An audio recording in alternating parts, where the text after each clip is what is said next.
안녕하십니까, 손해상사 김홍렬입니다.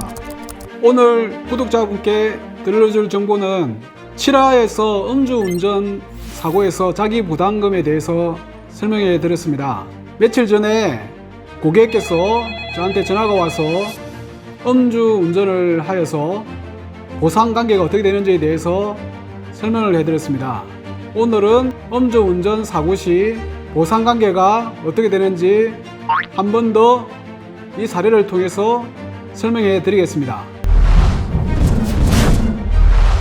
7화에서 설명한 것처럼 음주운전 시 자기 부담금이 대인사고와 대물사고 시 자기 부담금이 1억 6,500만원 정도가 나온다고 하였습니다. 그만큼 음주운전 사고 시에는 자기가 모은 모든 재산을 다 잃게 된다고 말씀드렸는데, 이번 사례에서는 자기가 소형 자동차를 타고 가면서 트레일러가 있었는데 그걸 못 보고 작은 승용차가 추돌을 하여 사고가 일어난 사고입니다. 그래서 대인 사고는 발생하지 않았고 운전자가 많이 다친 사고입니다.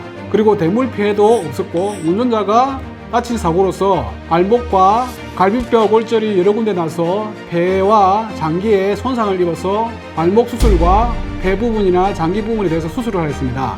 그래서 이 고객은 저한테 전화가 와서 음주운전이기 때문에 보상관계가 어떻게 되는지, 음주운전으로 인해 자기는 치료비조차도 보상을 못 받는다고 생각을 하여서 저에게 치료비 부분이 어떻게 되는지에 대해서 문의를 해왔습니다. 저번 7화에서 대인사고에 대해서 설명해 드렸고, 이번 회차에서는 자기가 운전 중에 다쳤을 때 음주운전 시 보상이 어떻게 되는지에 대해서 설명을 해드리고자 합니다.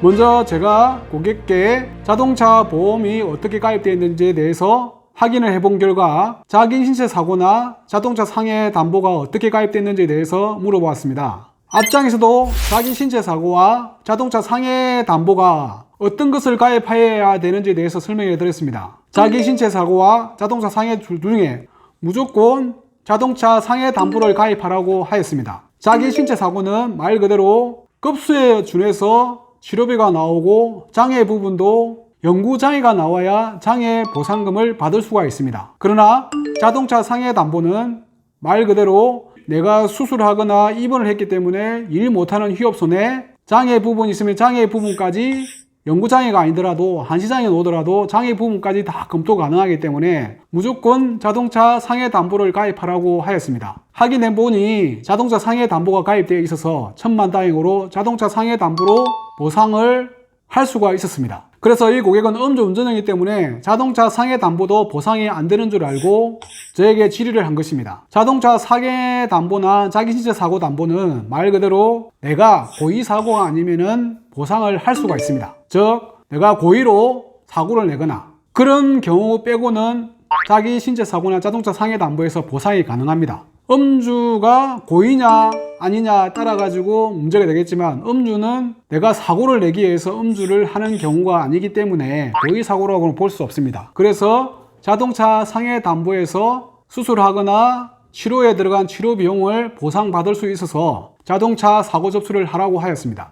거기에다가 개인보험이 들어있어서 개인보험에서도 수술비라든지 입원비 그런 부분이 가입되어 있다면 그 보장도 확인을 해서 나중에 퇴원하고 난 뒤에 자료와 입퇴원 확인서라든지 이런 서류를 다 첨부해서 보상을 받을 수 있도록 조치하도록 하였습니다. 제가 지금 설명드린 것은 왜 자동차 상해 담보가 중요한지, 그리고 음주로 인해서 보상이 어떻게 되는지에 대해서 간략히 설명해 드리게 되면, 음주운전 시는 대인 대물 사고 시에는 자기 부담금이 1억 6,500만원 정도 나오기 때문에 대인 사고를 발생시켰을 경우에는 모든 것들이 자기 자산뿐만 아니라 모든 가족들에게도 모든 피해가 돌아올 수 있습니다. 즉 말 그대로 돈이 1억 이상을 있어야만이 처리할 수 있는데, 그만큼 음주운전 절대 하면 안 됩니다. 그러나 내가 다쳤기 때문에 자동차 상해 담보에서 보상을 받을 수 있는 겁니다.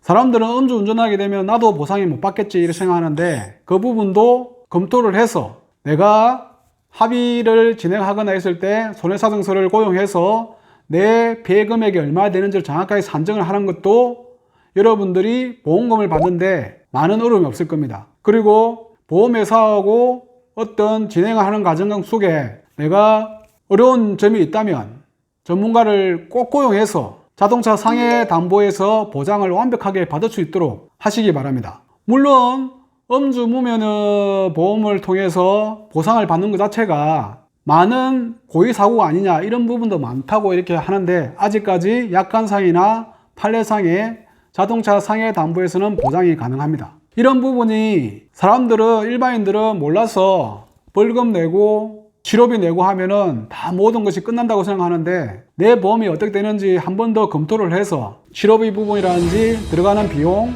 여러 가지 피업 손해라든지 상실 수익 계획 장애 부분도 잘 검토를 해서 내가 다치더라도 보상을 완벽하게 받으시기 바랍니다. 그리고 저번에도 팁을 말했지만 무조건 자동차 상해 담보를 가입해야만이 음주운전 사고를 하더라도 내가 피해액만큼 보상을 산정을 해서 완벽하게 받을 수가 있습니다.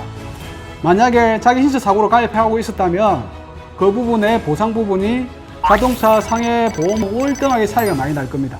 다행히 이 고객은 자동차 상해 담보를 가입하고 있었기 때문에 제가 도움을 줄 수 있는 형태가 좀 많이 있었고 또 여러 가지로 어려운 점이 있다면 개인 보험도 잘 검토해서 보상을 완벽하게 처리할 수 있도록 할 수 있었습니다. 오늘 정보는 음주운전 사고 시 개인 사고가 아니고 즉 운전자가 운전하다가 다쳤을 때 자동차 상해 보장이 되는지 그리고 자동차 보험에서 왜 자동차 상해 담보가 중요한지에 대해서 몇 가지 예를 들면서 설명을 해드렸습니다. 절대 음주운전은 하지 마시고 그래도 음주운전 시 보상 부분이 궁금하다면 손해사정사에게 직접 전화해서 여러 가지 궁금한 사항을 물어서 합리적인 보험금을 수령하시기 바랍니다. 오늘 정보가 여러분에게 도움이 되었다면 박순사TV 구독과 좋아요 많이 부탁드립니다. 감사합니다.